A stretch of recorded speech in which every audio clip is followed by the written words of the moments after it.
before we get into the Fair State Sports Report, there is something that needs to be discussed, and this was really personal to me.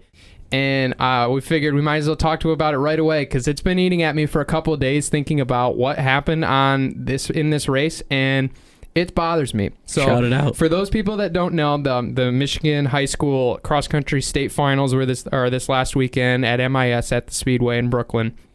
And in the Division II race, it came down to there was a battle for second between two guys, Garrett Winter from Parchment and then Connor Summers from Fremont, who I actually know and raced against in high school.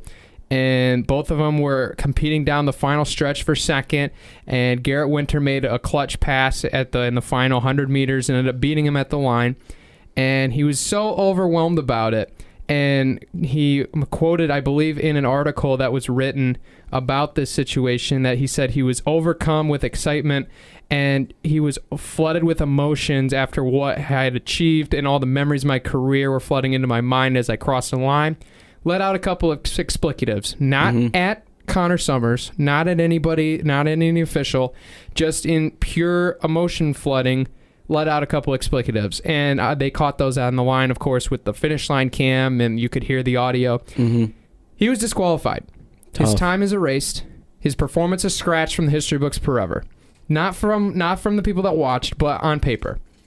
To the MHSAA, you messed up. That's wrong. I know it's a rule, and I know it's on paper as a rule that the anti-profanity rule is in place. I get it. But I've been there. I've been in this situation before. I didn't have the same reaction. I know what Garrett Winter feels like. I can 100% say that. I had one of my best senior race, or my best race of my senior season in high school was at the state meet. I ran the best meet of my life. It was after one of the worst races at regionals. I came back and ran one of my best races of all time. One of my favorite races ever.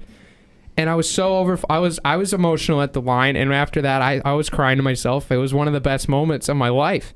And obviously, I didn't take it the same. I had a different reaction than Garrett did, obviously. I didn't let out any explicatives. I kept it more in personal. But that's just me. Like, I'm not the guy that would do that sort of thing, but there's some people that do.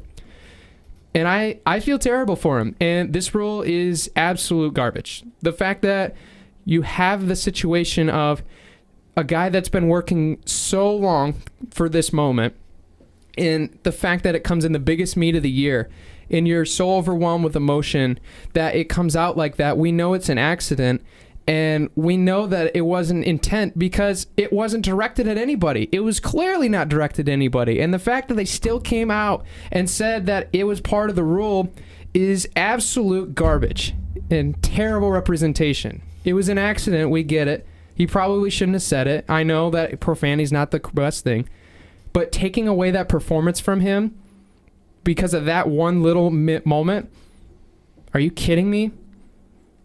That's wrong.